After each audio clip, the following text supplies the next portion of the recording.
Suben a 7 los binomios inscritos para la presidencia y vicepresidencia de la República. Hoy lo hizo el candidato de Juntos Podemos, Paul Carrasco.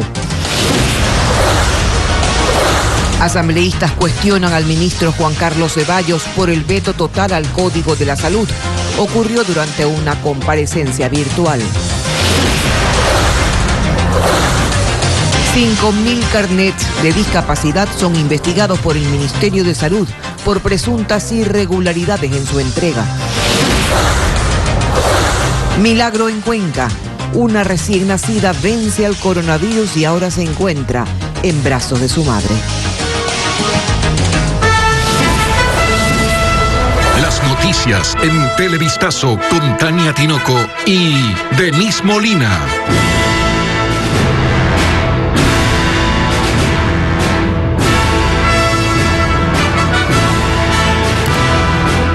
Buenas tardes, amigos televidentes, bienvenidos a una nueva jornada en Televistazo. Hasta el momento, 7 binomios han presentado la documentación requerida por el Consejo Nacional Electoral para inscribir oficialmente sus candidaturas. Hola, Denise. Hola Tania, buenas tardes amigos. Según la titular del CNE, al menos 2 de estos movimientos han recibido objeciones. Carla Delgado informa que esta mañana un nuevo binomio llegó hasta las instalaciones de la entidad electoral para cumplir con el trámite. A bordo de una motocicleta, Paul Carrasco, exprefecto de la SUAY, llegó hasta el Consejo Nacional Electoral a presentar la documentación para inscribir su candidatura a la presidencia.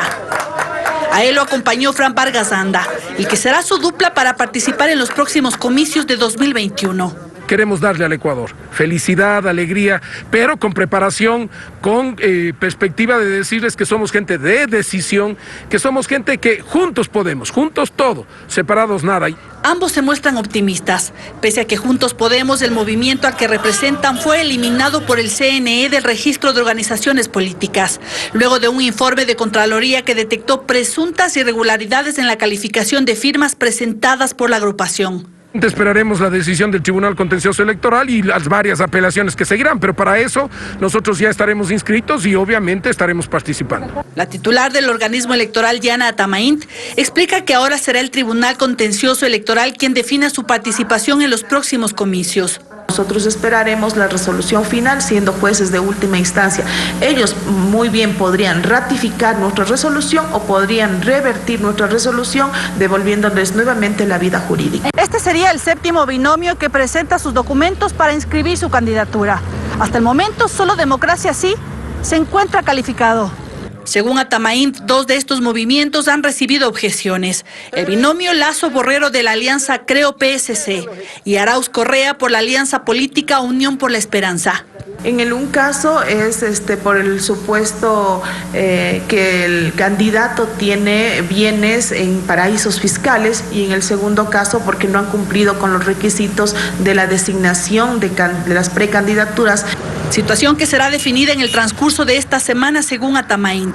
Hasta el 7 de octubre las organizaciones políticas tienen plazo para inscribir sus candidaturas para las elecciones generales de febrero 2021.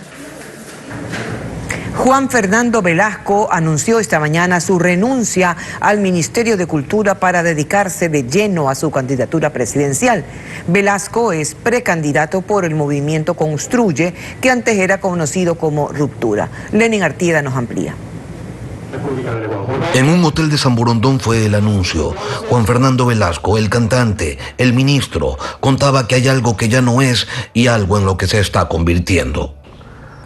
Mil gracias al Ecuador por la distinción que recibí hace poco más de un año de servir a mi país desde el Ministerio de Cultura y Patrimonio, cargo al cual he presentado mi renuncia. He aceptado la oportunidad de continuar sirviendo al Ecuador desde la Presidencia de la República porque, entre otras cosas, me preocupa especialmente el hecho de que esté en juego el futuro de millones de compatriotas y de varias generaciones que quedarían sin ningún tipo de oportunidad si la política sigue marcada por las posturas radicales de izquierda o de derecha. Habló de solidaridad con los afectados por la pandemia y hubo manifestaciones de agradecimiento para los suyos también.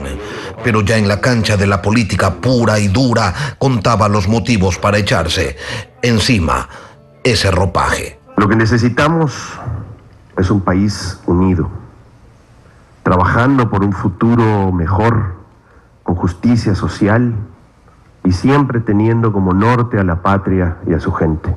Se refirió en términos generales a la idea que tiene de país, que haya empleo para todos, que nadie deba salir del Ecuador para tantear futuros, pero dejó entrever que el programa de gobierno está todavía en construcción. En los próximos días iniciaremos con gran entusiasmo un proceso de amplias consultas de manera participativa.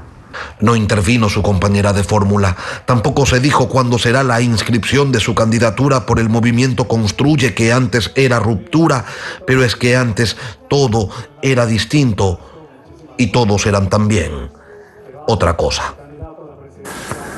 Polémica en la Asamblea. Los legisladores de la Comisión de Salud arremetieron en contra del ministro del ramo, Juan Carlos Ceballos, por el veto total del Ejecutivo al Código Orgánico de la Salud.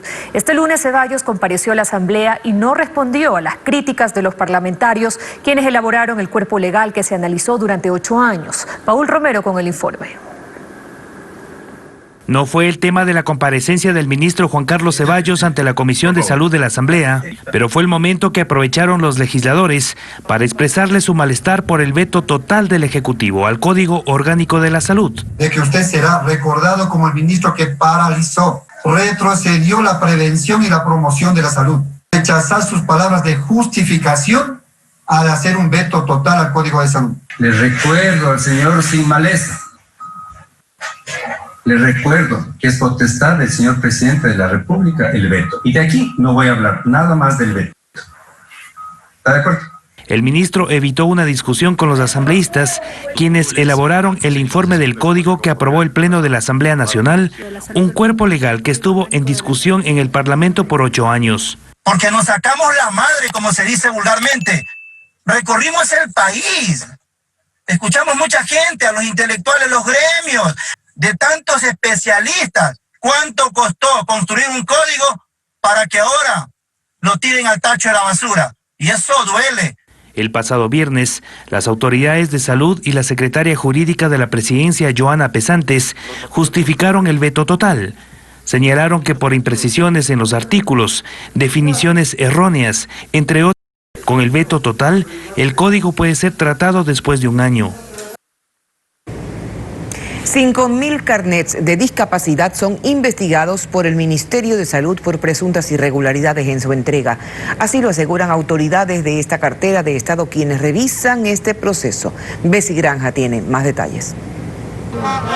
Tras 2 meses del escándalo por la entrega fraudulenta de los carnets de discapacidad en el país, la revisión que ejecuta el Ministerio de Salud al proceso para obtener este documento revela más hallazgos.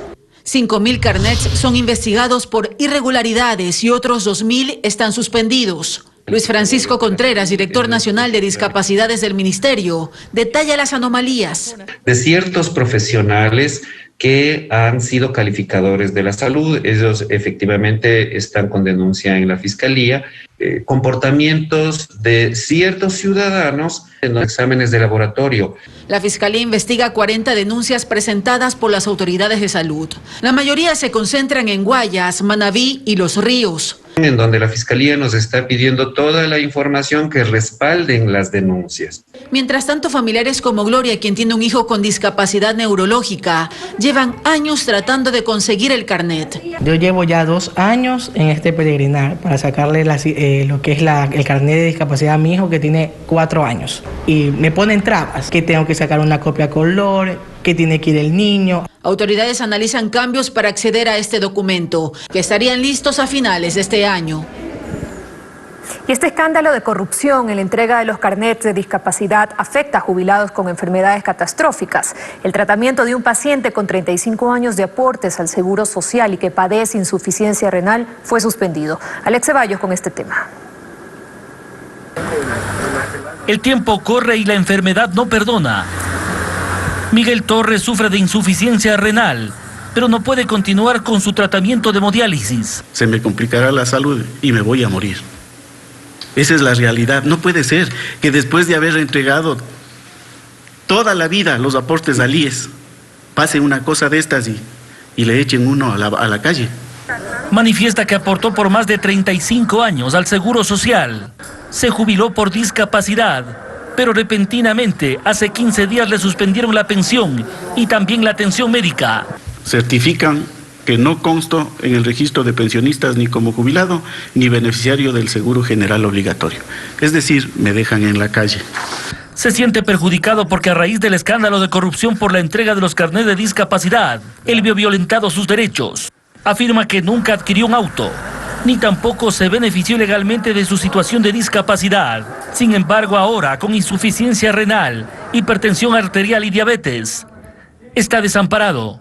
Me sacan una resolución en la que me dejan sin pensión en virtud de no cumplir los requisitos establecidos en el artículo 85 de la Ley de Discapacidad.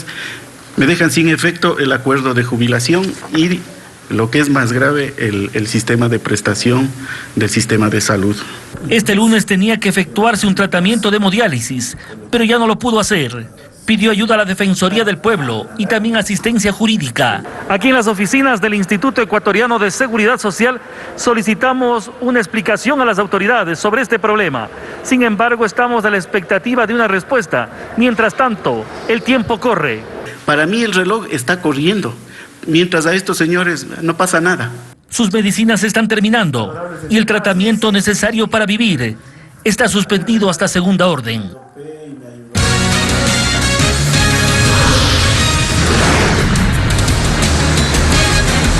Vamos a la pausa y al regresar, con el fin del estado de excepción, los casos positivos de COVID-19 en el país se dispararon. En solo 2 semanas se reportaron 16.000 contagios más. También autoridades descartan, empero, un rebrote de coronavirus en Guayaquil, a pesar que las unidades de cuidados intensivos de los hospitales están llenas. ¿Sabías que el nuevo Javelin semisintético tiene la fórmula americana? En Guayaquil aseguran que no existen brotes de contagios por coronavirus en la ciudad. Enfatizan que la situación en los hospitales se debe a las derivaciones de pacientes de otras localidades. César Velastegui nos informa. Durante las últimas semanas, las unidades de cuidados intensivos en algunos hospitales en Guayaquil han permanecido casi en su totalidad ocupadas por pacientes con COVID-19. Los enfermos tienen entre 50 y 70 años y, según datos de las casas de salud, provienen de otras ciudades, lo que reflejaría que en muchas familias hubo una relajación de las medidas sanitarias. La pregunta es cómo se infectan estas personas, y hay solamente 2 motivos: o ellos se exponen al salir a la calle, o las personas que viven con ellos, que son las que deambulan, las que no cumplen con las normas de seguridad, llevan el virus a la casa. Pese a esto, a criterio de la alcaldesa de Guayaquil, Cintia Viteri, no existe un rebrote de la enfermedad en la urbe. Según la autoridad, a diario se contrasta información sobre el comportamiento del virus con el Ministerio de Salud. Nos dicen que hay una disminución sostenida en los casos, salvo por una semana. La segunda semana de septiembre esperábamos ciertamente un ligero rebrote por las medidas que ya no son tan restrictivas. Insistió en que no se permitirán las clases presenciales en lo que queda del 2020. De igual manera, se toman revisiones para el ciclo escolar del 2021, con el fin de que los estudiantes de las zonas rurales no pierdan el año. Estamos contratando 300 maestros para ir a las casas. Van a atender turnos de 2 o 3 chicos por casa para que ganen el año lectivo. Así también señaló que se realizan operativos para que se respeten las normas sanitarias en locales y negocios como parte de la reactivación económica, y aquellos que no cumplan con lo establecido deberán asumir las respectivas multas y clausuras. Sin embargo, la segunda ola de la pandemia también podría golpear al Ecuador si la población sigue irrespetando las medidas de bioseguridad. Las cifras indican que desde que finalizó el estado de excepción se reportaron 16.000 casos más. Con Hernán Higuera revisemos cuál es la situación del COVID-19 en el país. Las autoridades dicen que en 2 semanas se podrían evidenciar las consecuencias de la acción social y de malas decisiones de las autoridades locales en todo el país. Las aglomeraciones en mercados, parques, centros comerciales se hacen ya sin ninguna restricción ni miedo. Y eso pone nuevamente en riesgo a todos. Fines de semana más complejos. Tenemos reportados 519 aglomeraciones, especialmente en ciudades como Quito, Guayaquil, como Esmeraldas, como Manta, como Portoviejo y como Cuenca. Hoy en el Ecuador se nota que hay personas que piensan que el virus ha desaparecido, pero está ahí. Sigue atacando silenciosamente y es posible que lo vuelva a hacer con mayor fuerza. Las inconductas ciudadanas tienen una proporción directamente con el número de contagios. Es decir, los lugares que tienen mayor número de incivilidades e inconductas son los mismos lugares que tienen el mayor número de contagios y defunciones. Por lo tanto, el comportamiento ciudadano aquí es fundamental. Las inconductas se notan en el transporte público, sociales y en sitios de aglomeración. En provincias como Zamora incluso se ha autorizado los partidos de fútbol con asistencia de público. Y eso no se ha hecho en ninguna parte del mundo, solo en Ecuador. Ya hay algunos municipios, inclusive hay una provincia en la frontera con el Perú, que ya autoriza el aforo de personas en los partidos de fútbol. Eso me parece una decisión muy poco técnica y que el COE Nacional el día jueves yo lo voy a poner en la plenaria porque se tiene que hacer los llamados de atención a la federación. En los últimos 15 días de septiembre, desde que terminó el estado de excepción, los casos aumentaron de esta manera. Al 13 de septiembre, 118.594 registros. Al 27 de septiembre, los casos subieron a 134.747. Es decir, en los últimos 15 días, 16.153 personas se contagiaron de COVID. Pichincha es la provincia donde el virus sigue atacando con fuerza. La línea de crecimiento es esta. Al 13 de septiembre se registraban 29.183 casos. Al 27 de septiembre, 38.628. Es decir, 9.445 personas más obtuvieron el virus. Después de Pichincha están y Esmeraldas con índices de rebrote preocupantes. Al volver de la pausa, un diálogo con la ministra de Gobierno, María Paula Romo, quien ya se encuentra en nuestros estudios. Tema, el caso ISFA y el caso Jacobo Bucaram Puley. Regresamos.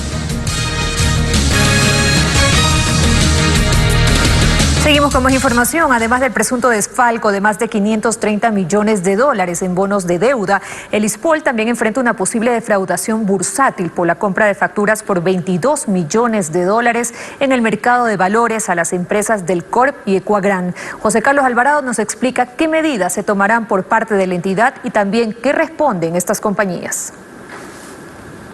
La alerta sigue encendida por otras inversiones realizadas por el ISPOL, que no ha logrado capitalizar, además de las de más de 530 millones de dólares con bonos de deuda externa. En 2019, las compañías del Corp y Ecuagran, dedicadas a la cadena de importación y almacenamiento de productos agrícolas y fertilizantes, realizaron millonarias emisiones entre esas facturas comerciales en el mercado de valores ecuatoriano. El ISPOL adquirió 22 millones de dólares de estas facturas esperando generar retorno de inversión, pero las compañías incumplieron algunos de los pagos. La ministra de Gobierno y presidenta del directorio de ISPOL, María Paula Romo, explica que la principal preocupación radica en cómo llegaron estas emisiones al mercado de valores, que ambas compañías están vinculadas porque son accionistas entre sí, y señala a un responsable en la falta de supervisión. Decevale cumple el papel de depositario y de compensador de valores. Tiene que servir para eso, depósito y compensación.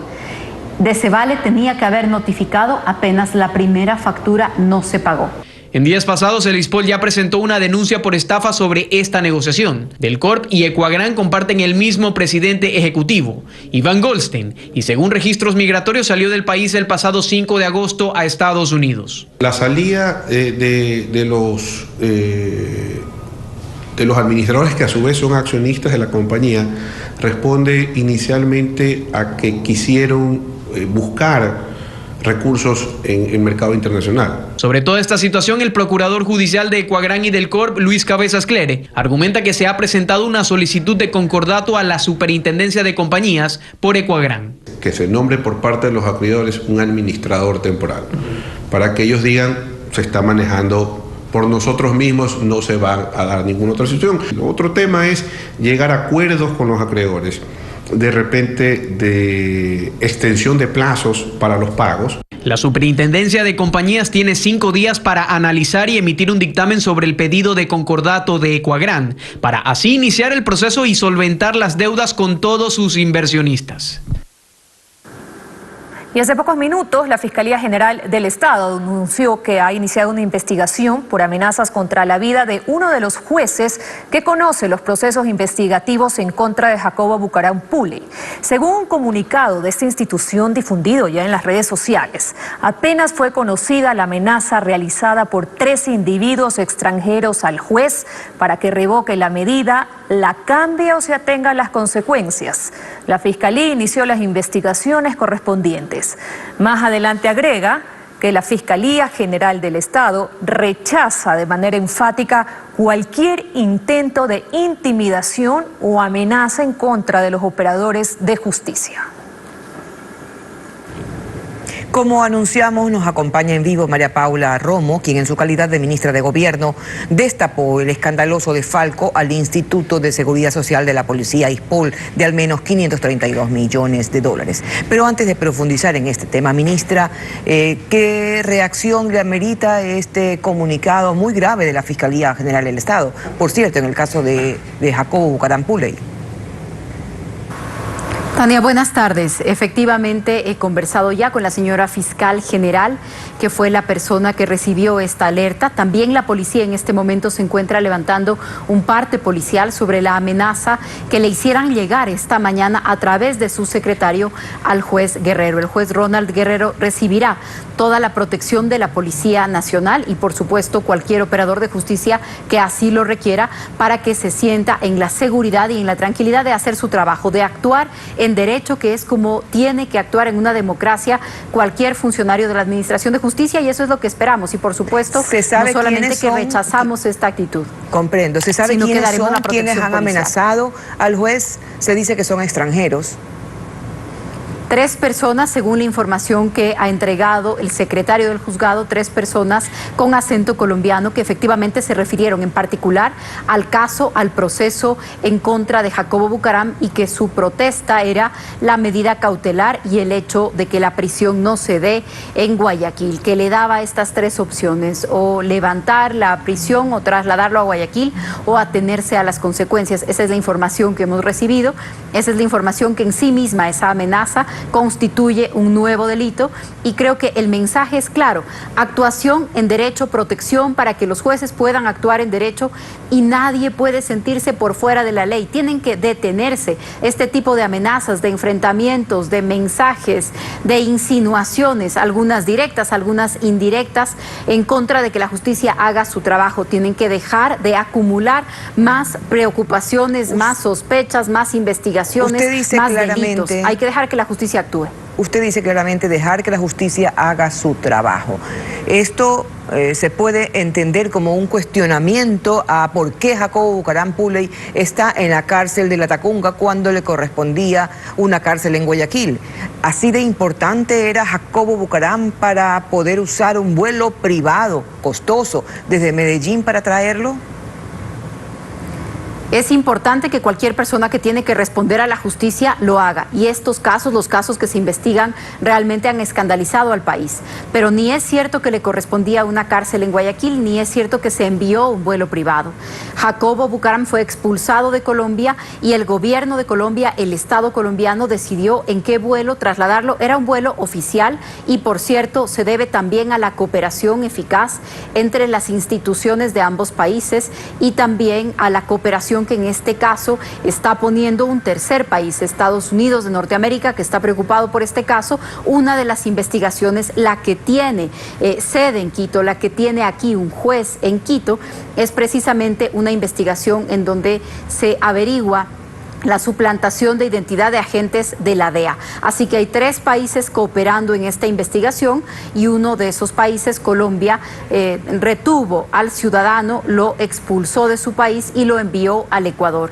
Y en este caso, efectivamente, uno de los procesos se encuentra en la ciudad de Quito, se encuentra radicada esta investigación aquí y este juez dio la orden de prisión, dio la medida cautelar.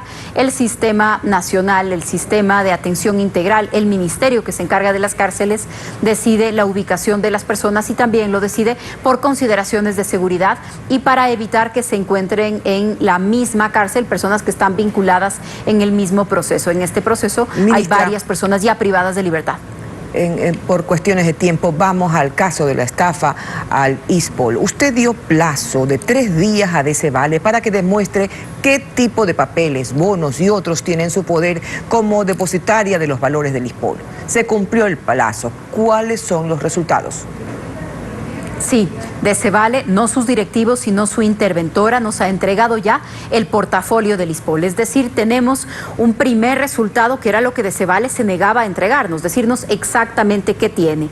Esto nos permite seguir haciendo las averiguaciones del caso. En el caso de bonos, le hemos planteado ya la pregunta al Banco Central del Ecuador. En el caso de los que están respaldados por notas privadas, pues nuestra preocupación se agrava porque estas notas no son valores. Lo que tiene Decevale son bonos, ¿tienen valor o son papeles sin valor? Decevale registra algunos bonos del Estado ecuatoriano.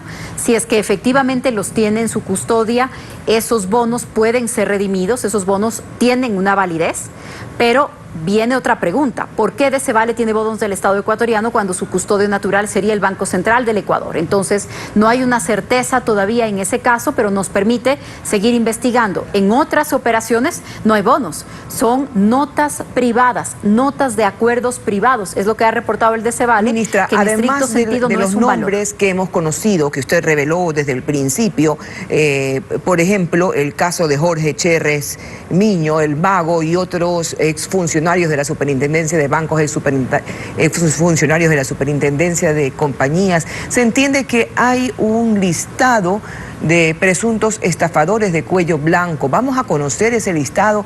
¿Qué hay con respecto a estos operadores privados que participaron de este desfalco?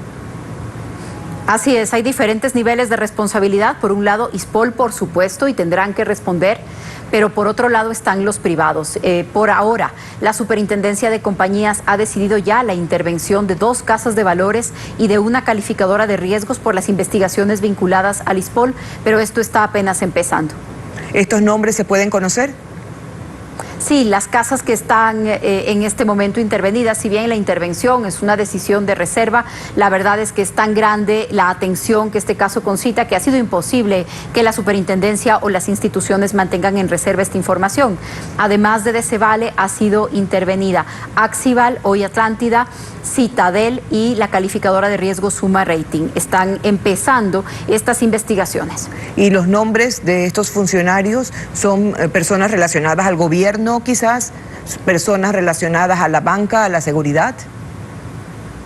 En realidad, en el caso de las empresas privadas o de las casas de valores, son funcionarios privados, no son funcionarios públicos, y hay representantes, hay gerentes, hay quienes también aparentemente han firmado sin tener la capacidad legal de comprometer a las empresas. En el caso del ISPOL hay generales en servicio pasivo uno, en servicio activo otro, y también funcionarios que no son policías, pero actuaban como funcionarios del ISPOL, como funcionarios públicos, incluso algunos con nombramiento. Gracias, ministra. Ojalá más pronto que tarde podamos conocer estos nombres. Gracias por estar con nosotros. Así será.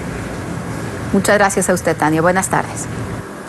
En otro tema, un policía resultó herido tras una balacera en el barrio San Sebastián, esto en el centro de Cuenca. Según las investigaciones, moradores del sector dieron la alerta de que un sujeto se había ubicado en el balcón de su casa para disparar al aire, y cuando llegó la policía, el hombre hirió a uno de los uniformados.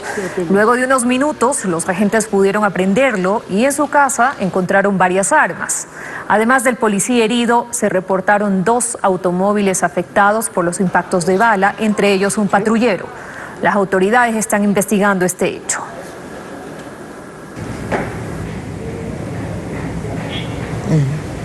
Una pareja estadounidense fue hallada sin vida dentro de su domicilio en Cuenca.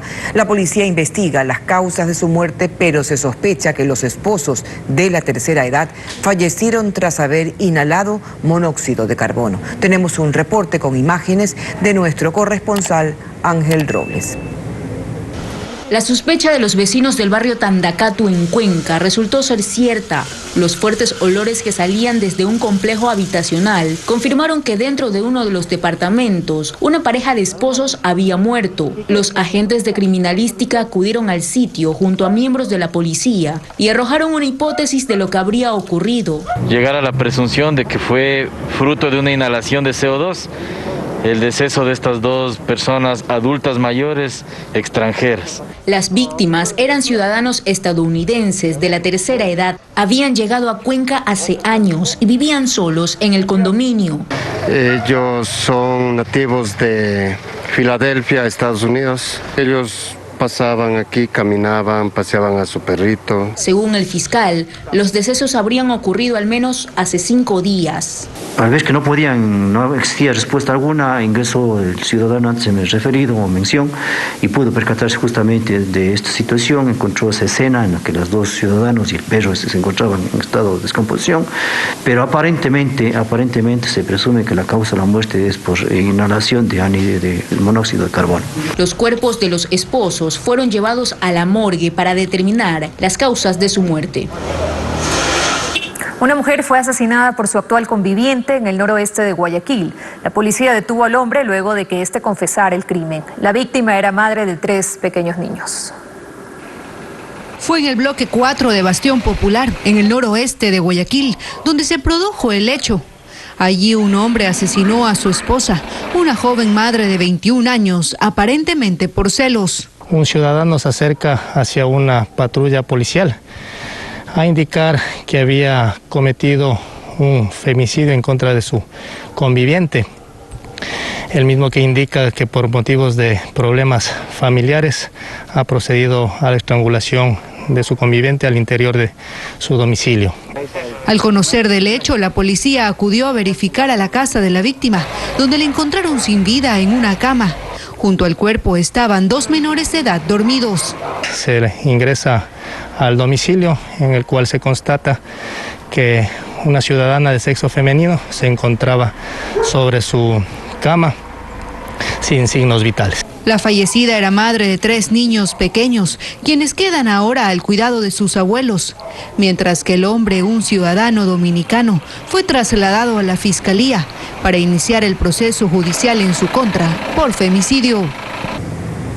Seguimos, el municipio de Guayaquil presentó agenda de actividades octubrinas por la conmemoración del bicentenario de la independencia de la ciudad. William Young nos informa que entre los eventos se destacan festivales, obras de teatro y el anuncio de la construcción de la Plaza del Bicentenario.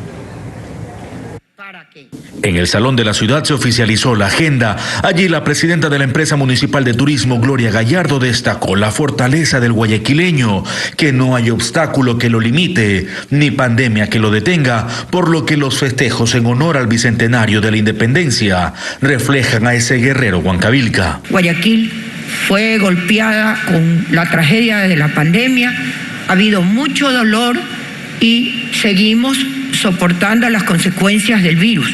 Pero lo importante que hay que dejar constancia es que el espíritu valiente, generoso, solidario de los guayaquileños se ha mostrado una vez más para levantar esta ciudad. Una de las obras que tuvo que interrumpirse por la pandemia fue la construcción de la Plaza del Bicentenario, un monumento que enarbola la bandera de Guayaquil, rodeado de 20 esculturas de tamaño real que escenifican aquel 9 de octubre de 1820. Este proyecto estará ubicado en las calles Olmedo y Malecón y estaría listo en 2021. Gloria Gallardo mencionó que dentro de los festejos la tecnología estará presente.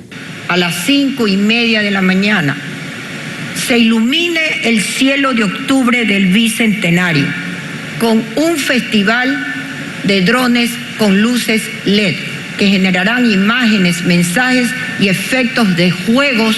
pregones, conciertos con la Filarmónica de la ciudad, obras de teatro musicales y exposiciones en el Palacio de Cristal son parte del calendario de actividades que iniciarán este 1 de octubre, el mes de la Perla del Pacífico. Y para finalizar, les contamos que en Cuenca una recién nacida logró vencer al coronavirus en el hospital del IES. La pequeña ya recibió el alta médica tras haber estado varios días con problemas respiratorios. María Gabriela Carpio nos cuenta esta historia de lucha y de fe. Tenía apenas 8 días de vida cuando fue ingresada al hospital del IES José Carrasco Arteaga en Cuenca. La recién nacida había dado positivo para coronavirus, por lo que tuvieron que internarla de urgencia. Sin embargo, luego de ser tratada durante algunos días, la bebé logró vencer la enfermedad. Ella ingresa con su cuadro de dificultad respiratoria. Su asistencia consistió en oxigenoterapia y todos los exámenes de control necesarios para la vigilancia y el manejo de estos pacientes. Afortunadamente la evolución es favorable, permite que se vaya recuperando poco a poco. Agrega que este es el primer caso de un bebé con COVID-19 reportado en el hospital José Carrasco Arteaga desde el inicio de la pandemia. Mientras tanto, la madre de la recién nacida describe que fueron momentos muy duros para la familia, pero ahora agradece que ya esté en casa, en condición estable y sin síntomas. Es un proceso bastante difícil, pero gracias a Dios y a los cuidados de los médicos, los licenciados, está hoy mi bebé conmigo. Una pequeña luchadora cuya historia lleva un mensaje de esperanza para creer que aún en los peores momentos los milagros ocurren. Gracias por acompañarnos. Un abrazo. Más noticias en Televistazo de las 19 horas.